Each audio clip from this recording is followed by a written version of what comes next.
Thanks very much, John, and thank you very much to all of you for including me as your token Australian this afternoon. It's nice to be here and as your token non-financial regulator. I'm very much not in that space at all, so forgive me. The space I come from is actually a trade policy space and trade negotiations space. I'm Australia's chief negotiator in the Trade in Services Agreement negotiations, which Australia is co-chairing with the United States and the European Union in Geneva. This is a plurilateral negotiation which is happening outside of the WTO, very closely related to the WTO, but the actual negotiation is happening outside of the WTO. And we, Australia, have a very strong interest in financial services being covered in this negotiation. It's a huge part of our economy. We're a services-based economy and 75% of our economy is services. And the largest services sector in our economy is financial and insurance services, which comprise a fifth of our total exports, or contribute to a fifth of our total exports. So we have a really strong interest in it. We have a very strong system of prudential regulation in Australia, and we have had, in part, that's contributed to a generation of uninterrupted economic growth.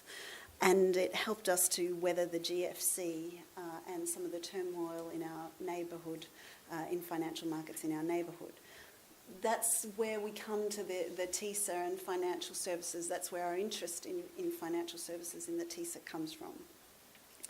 So what we were trying to do, and this is something that we share with our co-chairs in the TISA more broadly, is we're trying in the agreement to capture a better basis for international trade commitments. This agreement came out of the Doha round of negotiations, which haven't been going very well. Actually, they've been going for a long time. They haven't been going very well. And at the 8th WTO Ministerial Conference, ministers decided to look for new ways of concluding the Doha round and taking forward the negotiations. And services was identified as one of the most ripe areas for that because there'd been so little progress made in the Doha round, and in fact services lagged behind.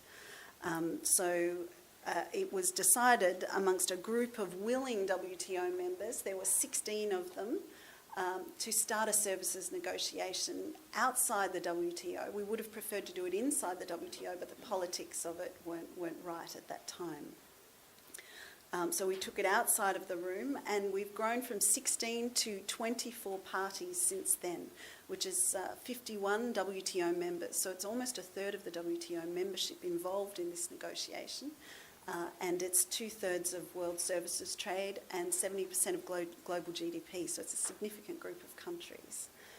What we're doing on financial services in the TISA, what our objective was in the negotiations overall was to take liberalisation that had happened autonomously since the Uruguay round concluded, so since 1995, the level of autonomous liberalisation that had existed and the level of services commitments that had been made in free trade agreements, to take that willingness and openness to a multilateral context.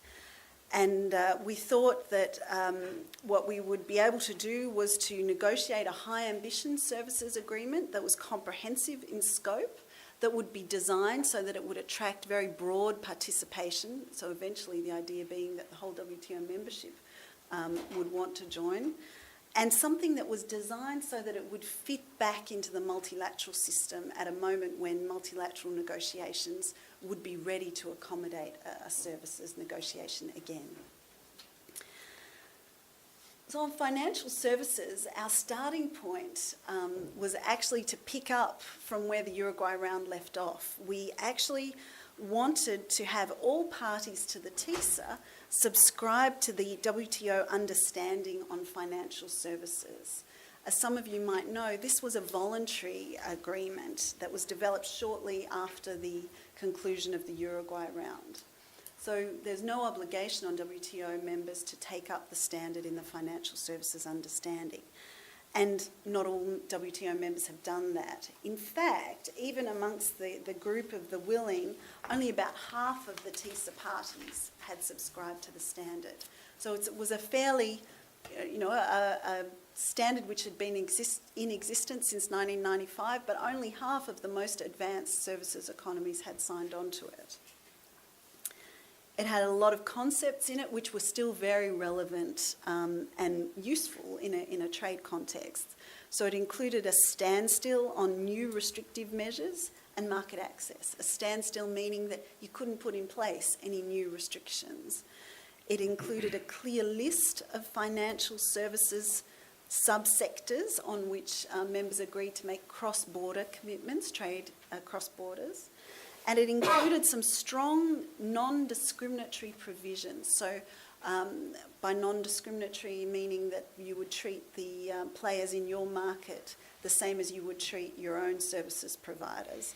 So it included non-discriminatory provisions on new financial services, requiring members to permit suppliers of another member established in their territory to offer in that territory the new financial service.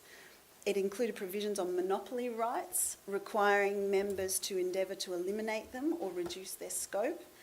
And it included some provisions on self-regulatory organisations. Fairly standard provisions, but it also included a few things which were actually very well ahead of their time. It included specific provisions on transfers of information and data, which were essential to doing business in the financial services sector. These are things which have become very much more topical in recent years with the growth in the digital economy, but which were actually included in this understanding in 1997. And that the provision in the understanding required members not to take measures that prevent transfers of information or the processing of financial information. And that was notwithstanding, of course, rights to privacy or security of personal information. So we went into the negotiations thinking we have a standard, we have a multilateral standard. Our objective should be easy. It should be very simple to get the parties to the TISA negotiations to sign on to that standard.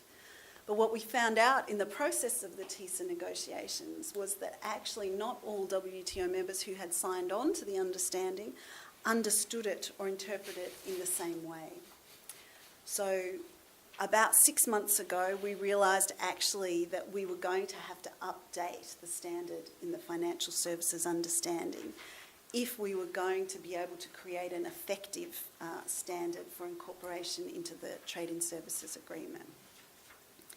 So the text that we're working on now, which is under negotiation, largely reflects the understanding on financial services and the WTO Annex on financial services. It's got the core non-discriminatory principles there, and it includes broad market access on equal terms for financial services firms through commercial presence or cross-border supply. And it includes equal terms for the supply of both banking and securities services and the provision of securities services. And it will include disciplines on restricting the creation of measures that adversely affect financial services suppliers seeking to operate or enter into another market. So there are also some additional adjustments to the TISA text which reflect some of the commitments that the various parties have made in their trade agreements, their free trade agreements. It also has some provisions on regulatory transparency, including requirements about applications to supply financial services. So, for example, applications for a banking licence to be reviewed by regulators within a certain specified time frame. And it includes some new types of commitments. So they're ambitious commitments that are in draft form, so they're not agreed yet, but on things like cross-border trade of portfolio management services, the provision of investment advice for investment schemes located in other TISA markets, and general portfolio management services in TISA markets. This is something that actually Australian financial services suppliers are very interested in because we have a lot of experience in superannuation schemes and domestic expertise in funds management.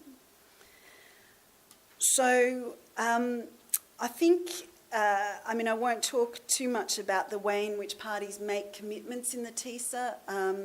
except for those of you that understand trade agreements to know that market access commitments are being made on a positive list basis in the TISA, and national treatment commitments are being made on a negative list basis.